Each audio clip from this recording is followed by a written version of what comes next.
જીવડા જીવનની બાજી હરાય. ખરેખર જીવ તો જીવ જ છે. આ કરે છે બધું કોણ? મન. આ મન કરે. આપણે બોલીએ છીએ કઈ, થાય છે કઈ. અહીંયા અત્યારે આ લાઈટ છે પણ આવે છે ક્યાંથી? આપણે એમ થાય આમાં સાપમાંથી આવ્યું, આવે છે ક્યાંથી? આપણે સાપું આમ આમ કરીએ એ ન થાય, પણ ઉપરથી ને જ જાય. એ મન છે ને, આ બધું જે કાંઈ કરે એ મન કરે છે. જીવાત્માના ઉદ્ધાર માટે ઉદ્ધાર થવાનો છે, એના ક્રિયા પ્રમાણે બધી ક્રિયા વ્યવસ્થિત હાલી જાય છે, પણ મન કરાવે છે. આપણે કોણ કે તે કરવાનું? બુદ્ધિ કે તે. બુદ્ધિનો જો નિર્ણય લઈએ, શાંતિથી જો નિર્ણય લઈએ તો કઈ કોઈ પણ પ્રશ્ન નથી. જીવ તો જીવ જ છે અંદર, એ કઈ કરતો નથી. જે મન કરે તે એને ભોગવવાનું. કોને ભોગવવાનું? શરીરને. જીવને પણ ભોગવવાનું નથી. જીવ દુઃખી પણ થતો નથી, સુખી પણ થતો નથી. જીવની એક જ ગતિ છે, વધારે નથી, ધીમી નથી, એક જ સરખી ગતિ છે, મનની છે. આ મન અને બુદ્ધિની જ આ ફાઇટ હાલે, બેની જ હાલે. જીવાત્મા તો એક જ છે, એ સ્થિરતા છે, એની એ જ ગતિ છે, એટલે કઈ નથી. બધી ક્રિયા મનની.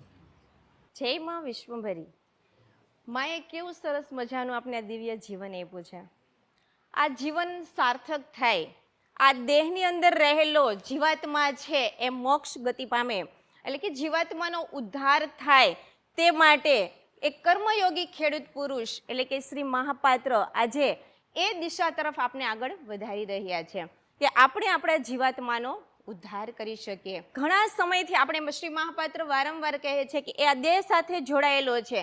આ જીવન જ્યાં સુધી છે ત્યાં સુધી જીવાત્મા આપણી સાથે રહે છે. જેવો આ દેહને છોડ્યું એટલે જીવાત્મા અલગ અને શરીર અલગ થઈ જાય છે. તો આપણે ઘણીવાર વિચારીએ છીએ કે આ જીવનને સાર્થક કઈ રીતે કરાય, મોક્ષ ગતિને પ્રાપ્ત કઈ રીતે કરાય. તો શ્રી મહાપાત્ર વારંવાર આપણે કહે છે કે જીવાત્માનો ઉદ્ધાર કઈ રીતે કરાય. આપણે બધા વિચારીએ છીએ કે કોઈનું સાંભળીને કરાય, કથા સાંભળીને કરાય, સત્સંગ સાંભળીને થઈ શકે, પરંતુ શ્રી મહાપાત્ર કહે છે કે જીવાત્માનો જો ઉદ્ધાર કરવો હોય ને તો ઋણ બંધનથી મુક્ત થવું પડે. ઋણ બંધનમાંથી મુક્ત થવું પડે. તમારે અહીંથી કોઈ આગળ જવું હોય ક્યાંય તો આ ઘર છોડવું પડે ને. છોડશું તો જ આગળ જઈ શકશું, અને છોડીએ જ નહીં તો ત્યાં ત્યાં. એટલે ઋણ બંધનથી આપણે બંધાયેલા છીએ. કોને ઋણ બંધનથી બાંધ્યા? મને. મન છે ને બાંધે છે, બુદ્ધિ છે ને તમને ધીરે ધીરે છોડાવે. બુદ્ધિ છે એ છોડાવવાનું કામ કરે, મન છે તે બાંધવાનું કામ કરે. કોની ગતિ વધે એ આધાર રહે. બુદ્ધિની જો ગતિ વધે તો તમને બધી વસ્તુ ઋણ બધા છોડાવી જ નાખે, અને જો મનની ગતિ વધે તો બાંધી નાખે. તો આજે શેની આપણે ગતિ છે? મનની. હા. માતા પિતા છે, માં શક્તિ છે, ગાય માતા છે, વૈદિક સંસ્કૃતિ છે અને પ્રકૃતિ છે. આના ઋણબંધનથી મુક્ત થાય તો શ્રી મહાપાત્ર કહે છે કે આ 5 ઋણબંધન એવા છે, અને સાથે સાથે આપણું કર્તવ્ય છે પૂરી નિષ્ઠાથી નિભાવીએ તો જ આપણે ઋણબંધનથી મુક્ત થઈ શકીએ છીએ. મોક્ષની પ્રાપ્તિ કરવી છે. આપણે વારંવાર કહીએ છીએ કે મોક્ષની પ્રાપ્તિ કરવી છે, તો મોક્ષની ગતિ એટલી ન્યારી છે. શ્રી મહાપાત્ર કહે છે કે એ મન છે ને એ બંધનમાં બાંધે છે અને બુદ્ધિ છે એને છોડાવે છે. વારંવાર આપણે વિચાર કરીએ છીએ મારે મોક્ષની ગતિ પર આગળ ચાલવું છે, મોક્ષના માર્ગ પર ચાલવું છે. તો મોક્ષના માર્ગ પર ચાલીએ તો કોઈ એવા પરિબળો છે ખરા કે આપને અવરોધક થાય, આપને આડા આવે એવા? તો હા, એવા પરિબળો છે જે છે અવગુણો. કામ છે, ક્રોધ છે, મોહ છે, લાલચ છે, ઈર્ષા છે, અદેખાઈ છે, અનેક પ્રકારના વિષયો છે કે જે આપને મોક્ષની ગતિ તરફ આગળ લઈ જવા માટે અટકે છે. મોક્ષની ગતિ તરફ આપણે ચાલવું છે તો એ આપણે આડા પથ્થરની જેમ ઊભા રહે છે. તો શ્રી મહાપાત્રના દિવ્ય વિચારોને ધ્યાનમાં રાખીએ. આડો પથ્થર કેમ નથી, એટલે કે મીન્સ કે અવગુણો કેમ નથી, તો એને આપણે સાઈડમાં કરતા જઈએ. અને શ્રી મહાપાત્ર વારંવાર આપણે એક સદગુણો પીરસી રહ્યા છે, વારંવાર વિચારધારા આપી રહ્યા છે. તો એ વિચારધારાને આપણા જીવનમાં ઉતારીએ, જેથી આપણે આપણા મોક્ષની ગતિ કરી શકીએ. આપણે બંધનમાં તો બંધાઈએ છીએ, તો આપણે ઘણીવાર એવું વિચારે કે માની લો કે મારે મૃત્યુ પામવાનો મારો સમય આવી ગયો છે, એવું નજીક થઈ ગયું છે કે મને ભાસ થાય છે કે હવે હું આ જીવનમાં રહી નહીં શકું. તો પરિવારના કોઈ સભ્ય છે એમાંથી આપણે છોડાવી શકે ખરા? આપણા સગાવાલા છે એમાંથી છોડાવી શકે ખરા? ના. ઉલટાનો મોહ છે, ઉલટાની લાગણી છે કે એ આપણે બાંધશે, આપણે એનાથી દૂર થવાનો વિચાર જ નહીં આવે, આપણે એની પાસે જ રહેવું છે એવો આપણે વિચાર આવશે. આવું મહાભારતની અંદર પણ એક કિસ્સો છે કે દ્રૌપદીના જ્યારે ચીર લૂંટાતા હતા ને, ત્યાં સભાની અંદર ઘણા બધા વ્યક્તિઓ હતા, કોઈ એને મદદ ન કરી શક્યા. બધા પાસે આજીજી કરી કે મને બચાવો, મને બચાવો, કોઈ બચાવી શક્યા નહીં. જ્યારે એને મુરલીધરને યાદ કર્યો ને ત્યારે એના ચીર એ પૂરી શક્યા. એટલે મારો કહેવાનો મીન્સ એ છે કે કોઈ પણ વ્યક્તિ જીવનમાં આપણે ઘણીવાર કહે છે કે અમે મોક્ષ અપાવશું, અમે મોક્ષ અપાવશું, કોઈ મોક્ષ આપને અપાવશે નહીં. શ્રી મહાપાત્ર જ અપાવી શકશે. એનું કારણ છે કે એને એ રસ્તા પર એ ચાલ્યા છે, એને સત્યની ખબર છે, સત્યના માર્ગ એ જાણે છે. એટલા માટે વારંવાર શ્રી મહાપાત્ર કહે છે હું તમને મોક્ષ અપાવીશ. જો ખુદને કરવું પડે ઋણ બંધનમાંથી મુક્ત થવું પડે. હા, ઋણ બંધનમાં થોડું જાજુ આમ તેમ રહી ગયું હોય તો થાય. જો ઋણ બંધન પૂરા હોય તો કોઈ પણ ભગવાન, કોઈ પણ વ્યક્તિ કરી ના શકે, કારણ કે કર્મનો સિદ્ધાંત અટલ છે, ના થાય. હા, કેમ 35% લેવા છોકરા ભણતા હોય, 35% એને પાસ થઈ જાય તો 33 લગીને કે 32 લગીને આવ્યા, થોડો જાજુ આમ તેમ હોય તો એ એટલા નાખી દે, ઉમેરી દે. શું કામ? એની હાજરી પૂરી હોય, ત્યાર પછી એની આવવા જવાનો ટાઈમ બરોબર હોય તો એના માર્ક વધે ને. એમ આપણે અમુક કાર્ય જો સારું કરતા જઈએ, સારું એટલે કે ઋણબંધનમાંથી મુક્ત થાય ને એ સારું કહેવાય. હો, ઋણબંધનમાંથી જો બંધનમાં બંધાતા જતા આમ ઘણી વખત સારું લાગતું પણ છે નહીં, ભ્રમ છે. હા, બુદ્ધિથી નિર્ણય લ્યો તો ખ્યાલ આવે. બુદ્ધિ હંમેશા તમને છે ને છોડાવવાનું કામ કરશે, મન છે ને બાંધવાનું, જેમ હમણાં વાત થઈ આપણે એમ.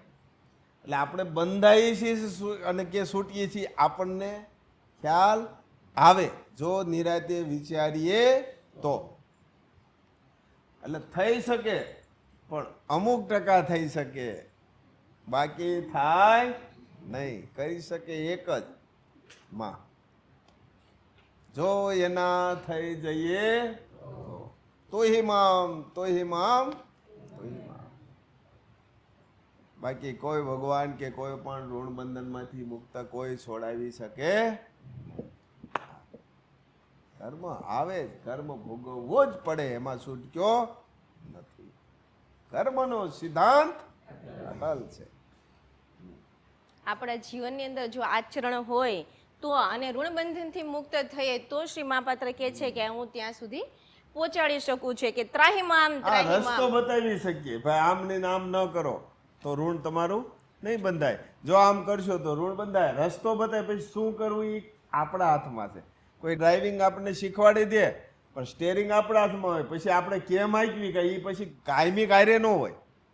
ભાઈ રોદો આવે, સામેનો રસ્તો આવે, આમ સિગ્નલ આવે તો આવી રીતે એ શીખવાડી દે, તો સ્ટેરિંગ કોના હાથમાં હોય? ખુદના હાથમાં હોય ને, એ આપણા હાથમાં. શું કરવું? ઋણ બંધાવું ઋણમાં કે ઋણમાંથી છૂટવું, એ બે રસ્તા બતાવી શકું. અનુભવ છે મને, પણ કરવું તો ખુદને જ પડશે. જેમ કૃષ્ણએ કેમ અર્જુનને કીધું લડાઈ તો તારે જ લડવી પડશે, એને આમ આમ કરીને કરી નાખ્યું હોત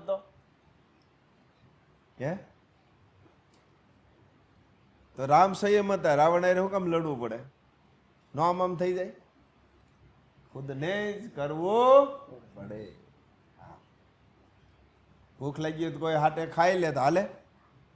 એ હાલતું હોય તો આ થાય લ્યો, એ કેમ ખુદને જ ખાવું પડે? તો આ કર્મ ઋણ બંધન એ ખુદને જ છોડવું પડે અને ખુદને જ બાંધે. ખુદ બાંધે ને ખુદ છોડે. શું કરવું એ કોના હાથમાં છે? સ્વના હાથમાં. જીવાત્મા છે ને એ તો પોતાની ગતિ તરફ માપાત્ર કે આગળ છે, પણ મન દ્વારા એટલા બધા કર્મો બાંધે છે કે પોતે ત્યાંથી છૂટી નથી શકતો. એટલે આપણે માત્ર એક જ શબ્દ યાદ રાખવાનો છે, ગતિસ્ત્વમ ગતિસ્ત્વમ ત્વમેકા ભવાની. જે કર એ હવે તું જ.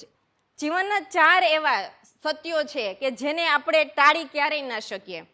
જે આપણે વારંવાર શ્લોક બોલીએ છીએ કે ઓમ મૃત્યુંજય મહાદેવ ત્રાહી મામ શરણાગતમ જન્મ મૃત્યુ જરા વ્યાધિ વિષયમ કર્ણ બંધનમ. એટલે કે આ વિષયનામાંથી મને મુક્ત કર, મારે આની અંદર કંઈ બંધાવવું નથી. માત્ર ને માત્ર એક તારો આશ્રય છે. એમાં 4 એવા સત્ય છે, જન્મ મૃત્યુ જરા અને વ્યાધિ.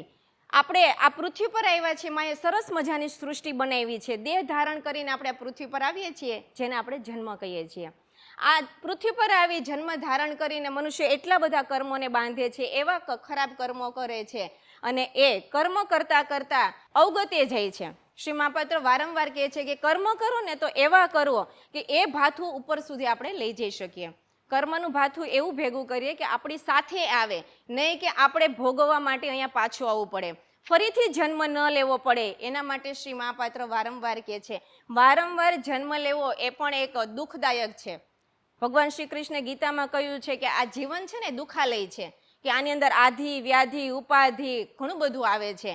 તો આમાંથી મુક્ત થવું હોય તો જન્મનો ફેરો છે એ ફરીથી ન આવે, એ આપણે ધ્યાન રાખવાનું છે. બીજું છે મૃત્યુ. મૃત્યુ પણ નિવારી શકાય નહીં, એ સત્ય છે. એ આવે તો આપણે એને ટાળી શકીએ નહીં. મૃત્યુ પણ આવે એટલે આપણે જવું જ પડે છે. આ પૃથ્વી પર આવીએ, જન્મીએ છીએ અને જઈએ અને આપણે મૃત્યુ કહીએ છીએ. તો મૃત્યુને કઈ રીતે સુધારી શકાય? તો એમાં પણ શ્રી મહાપાત્ર વારંવાર આપણે કહે છે કે મૃત્યુને સુધારવા માટે આ બધા બંધનો છે એનાથી આપણે દૂર રહેવું પડે છે.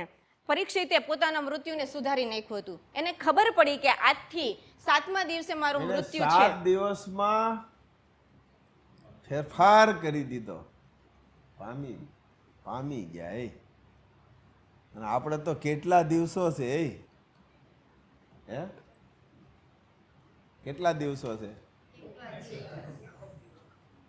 એક જ દિવસ. સાંજે હુઈએ બસ મારે દિવસ પૂરો. જો સવારે ઉઠીએ તો મારે એક જ દિવસ છે. અને એક જ જો દિવસ હોય તો કોઈની સાથે આમ તેમ કંઈ પણ થાય નહીં. આખો દી યાદ રાખવાનો. ભલે ની ગમે એમ બોલે, મારે તો એક જ દિવસ છે. ભલે ભાઈ ગમે એમ બોલે, બેન ગમે એમ બોલે, પાડોશી ગમે એમ બોલે, ગમે ઈ થાય, મારે તો એક જ દિવસ છે. પામી જાય કે નહીં? 7 દિવસ પણ ન થાય, એક જ દિવસમાં થઈ જાય. અને એક દિવસ તો જવું એ તો પાકું જ. 7 દિવસ પણ ન લાગે, એક જ દિવસમાં થઈ જાય. કોના હાથમાં? હા, એક જ દિવસ. પરીક્ષિતને ખબર પડી કે 7 દિવસ છે અને 7 દિવસમાં ભગવાનના એવા ગુણગાન ગાયા અને જીવનમાં ઉતાર્યા, આચરણમાં લીધા, પોતે મોક્ષની ગતિ પ્રાપ્ત કરી ગયા. ગુણ ગાયાની સમજણ, એ વિચારોને સમજણથી વિચારોને પોતાના જીવનમાં ઉતાર્યા અને મોક્ષની ગતિ પામી ગયા. અને શ્રી મહાપાત્ર તો આપણે ત્યાં સુધી કહે છે કે એક જ દિવસ છે. જો એક જ દિવસ હોય તો શા માટે આપણે મોહ માયામાં બંધાવું, આ વિષયો વાસનાની અંદર આપણે બંધાવું? તેમાંથી પણ મુક્ત થાય. ત્રીજું છે જરા. જરા એટલે બુઢાપો. આપણે બુઢાપો, આ દેહ ધારણ કર્યો છે ને એટલે બુઢાપો આવવાનો છે. તો આ બુઢાપો આવે છે તો એની અંદર એવું છે કે જ્યારે બુઢાપો આપણે જોઈ આવે છે ત્યારે એની ઇન્દ્રિયો બધી છે ને એ કામ કરતી બંધ થઈ જાય છે. આંખો એ દેખાતું બંધ થઈ જાય, પગે ચલાતું બંધ થઈ જાય, કાને સંભળાતું બંધ થઈ જાય, પછી આપણાથી કંઈ થાય નહીં. તો જ્યાં સુધી આપને દિવ્ય જીવન મળે છે અને સારું વિચારો મળે છે ત્યાં સુધી એ જીવનમાં ઉતારી અને આચરણમાં લઈએ. ચોથું છે વ્યાધિ. વ્યાધિ એટલે બીમારી, રોગ. હું ટાળી ન શકું એને. જીવનમાં રોગ આવે તો હું એને ટાળી ન શકું, પણ આપણે વિચારો પ્રમાણે બુદ્ધિથી જો કાર્ય કરીએ ને તેમાં ફેરફાર કરી શકીએ. શ્રી મહાપાત્ર કહે છે ફેરફાર થાય પણ સત્યને ટાળી શકાય નહીં. હું વિચારું કે મારે 70 વર્ષ જીવવું, 80 વર્ષ કે 100 વર્ષ જીવવું, મને બીમારી જ ના આવે, તો એ શક્ય નથી. જીવન છે તો બીમારી તો આવવાની, પણ જો શ્રી મહાપાત્ર કહે છે વારંવાર કે ખાવા પીવામાં ધ્યાન આપીએ, આપણા સ્વાસ્થ્ય પર ધ્યાન આપીએ તો એમાંથી પણ આપણે બચી શકીએ છીએ. તો આ જીવનના જે સત્યો છે એને જીવનમાં આપણે તે મોક્ષની ગતિ તરફ આગળ વધવું, શ્રી મહાપાત્ર વારંવાર આપણે દિવ્ય વિચારધારા આપે છે, તો એ વિચારધારાને આપણે જીવનમાં ઉતારી અને મોક્ષની ગતિ પ્રાપ્ત કરીએ. જય મા વિશ્વંભરી. એ છે ને કે એક જ દિવસમાં એક જ દિવસ, એક દિવસ એટલે નવું કોઈ પણ ઋણ બંધાય જ નહીં, અને જે કર્મ છે આગલું એ ભોગવાતું જાય, ઋણ બંધાય જ નહીં, અને નવું કર્મ જે આગલું છે એ ભોગવતા જાય, નવું કર્મ બંધાય જ નહીં, એક સમય પૂરો થઈ જાય, ઋણ જ ન બંધાય અને જે છે એ ભોગવાઈ જાય. મોક્ષ મળે કે ન મળે? પણ આપણે શું કરીએ? ઋણ બાંધતા જ જઈએ, પછી મોક્ષની વાતો કરીએ કે હવે મને મોક્ષ મળી જાય. કોઈ દી ન મળે. ઋણ ન બાંધો અને જે છે એ ભોગવી લો, જે સજા થઈ એ ભોગવી લો, અને નવી ફરીથી સજા ન થાય એનું ધ્યાન રાખવાનું. એટલે આપણે એક જ દિવસમાં કોઈ પ્રશ્ન આવે જ નહીં, નવું કર્મ જ ન બંધાય. આ નવું કર્મ ન બંધાય એટલે હે આનંદ આનંદ. સરસ. જય મહાવિશ્વ.